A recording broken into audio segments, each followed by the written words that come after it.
Hi, this is Carrie with Carrie's Classroom Creations, and today we're going to be working in our sketchbook.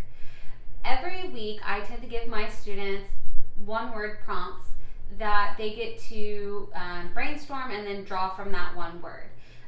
So this week our prompts are mouth, game, round, bathroom, dog, and desk. Today I've decided to work with the word round. So you can brainstorm different things that are round. A baseball, a soccer ball, any type of ball. You can do an orange or a circle. Anything that's a circle is also going to be round. And since I'm at home this week, I decided that I would do an observational drawing of this tangerine. Since it is round and orange and has lots of highlights and shadows, and it'll work great in my sketchbook. Since I'm doing an orange, I'm going to write round at the top of my sketchbook. I usually like for my students to label their sketchbook page with what prompt they decided to do. It just helps me sometimes when they're super creative. I like to know where they were thinking or what you were thinking when you first kind of came up with that idea. An orange is pretty round, so that's not that creative, but we're gonna go with it. So I'm gonna start off, of course, with drawing a circle.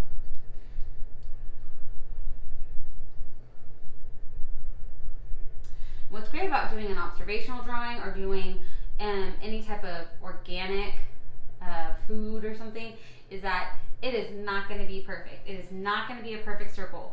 So if I'm looking at my tangerine, I see all kinds of bumps and grooves, and that's okay. I can leave my circle however I want.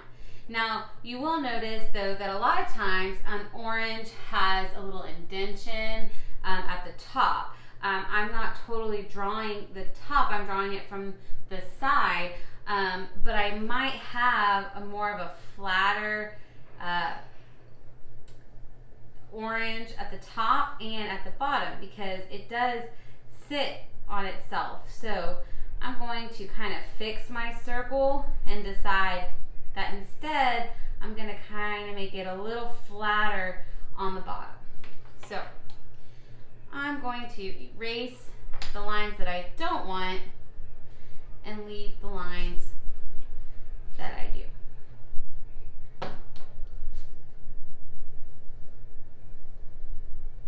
And I can always fix that later. My tangerine, my orange, my clementine does not have a leaf, but because I want mine to be fancy, I've decided I am going to add a leaf on the top of my clementine tangerine because they're always cuter when they have one. After I've finished in pencil, I'm going to take a drawing pen and I'm going to outline my pencil markings, and I can kind of fix anything that I haven't erased yet. It's looking a little bit like an apple, but that's okay. Now, any good art teacher is going to tell you to erase your pencil lines. We want to do that because pencil lines can be kind of messy, and they're great when you're doing a drawing in only pencil, but when we start to color, they can get in the way. They can look kind of messy, and if we want to have good craftsmanship, it's good to erase your pencil lines. Now, the fun part, I'm going to start coloring my tangerine. So I can, of course, start off with orange if I wanted to. But what if I decided to be a little fancy, I guess you could say? I'm actually going to start off with yellow, because what two colors make orange? Red and yellow. So if I'm going to do an orange, I can start off with yellow, and that way I get all those great highlights and all those lighter parts of the tangerine. I can get those when I do yellow first because they'll look kind of like a highlight. I want to go really lightly with my yellow. I don't want it to actually be a yellow tangerine. We're not doing a yellow submarine, we're doing an orange tangerine. So I don't want to use too much yellow or push too hard. You want to push really lightly with your colored pencil so that you just get a little bit base of a yellow. Now I can go in with an orange. I'm going to use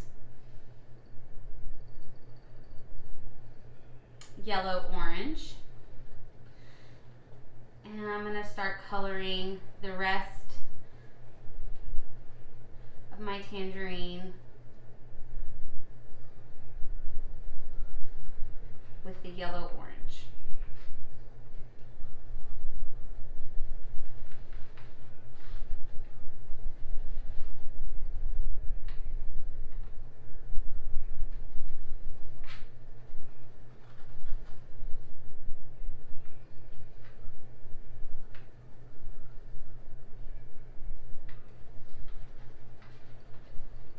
Now I have a great base coat of an orange for my tangerine orange.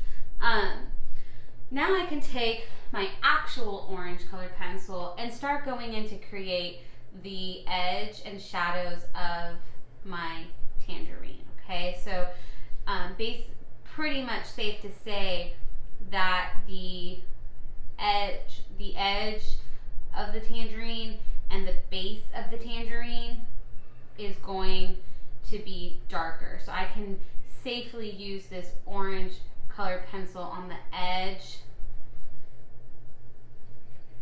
And if I do go in the middle, I want to make sure I push really lightly and don't get too much of that dark orange in the middle of my tangerine.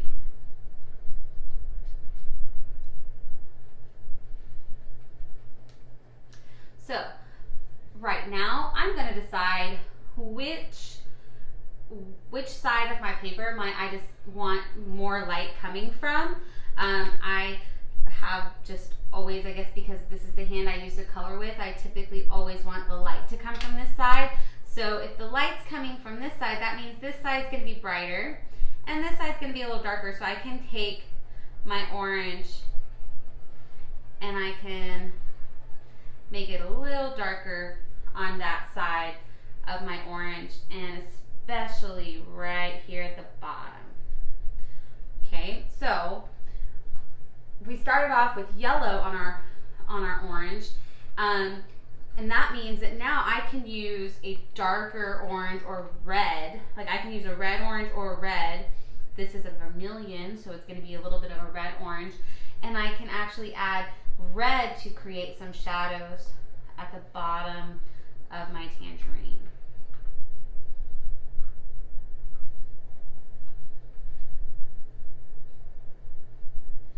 Now I kind of have that start of that round look that I want on my orange.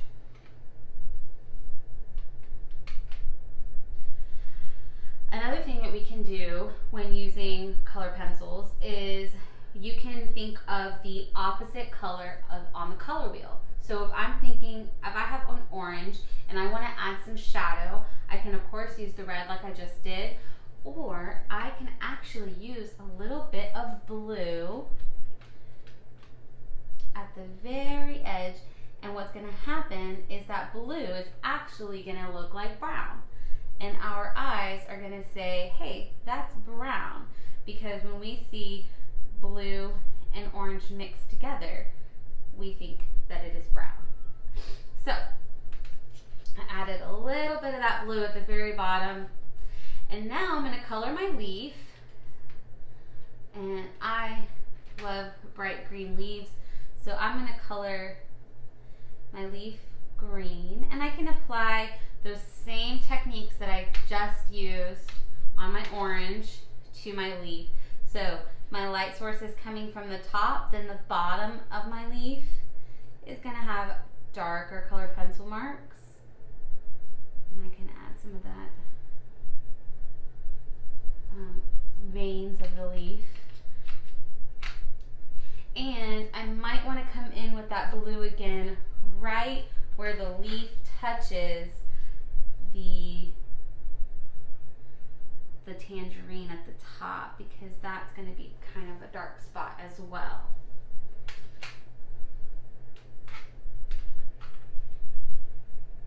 I'm going to kind of come back in with my orange. I want to blend in some of my colors. I feel like they are stopping and starting kind of not as smoothly as I would like.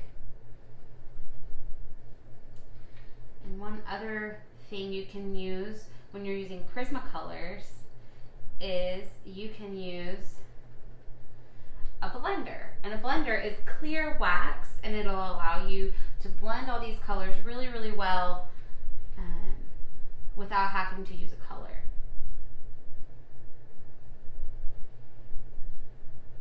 Now, right now I have a great round tangerine, but I have one problem. My tangerine is floating in the middle of the air, and I want it to actually be sitting on a surface. So I'm gonna need to give it a shadow. So let's give it a shadow using a little bit of orange because we are gonna be kind of reflecting that color. Oops. Look, even our teacher's messed up. My light source is over here. So that means my shadow is actually going to come this way. So we're going to ignore, well, let's do this. We'll make that our horizon line, and we'll make that a little table. And then that way I can add my shadow like this.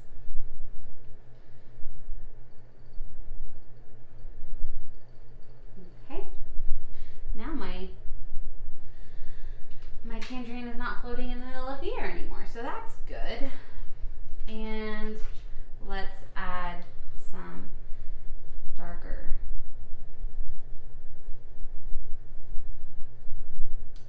pencil to show our shadow. Okay, and I'm going to come back in with that blue again to show that shadow.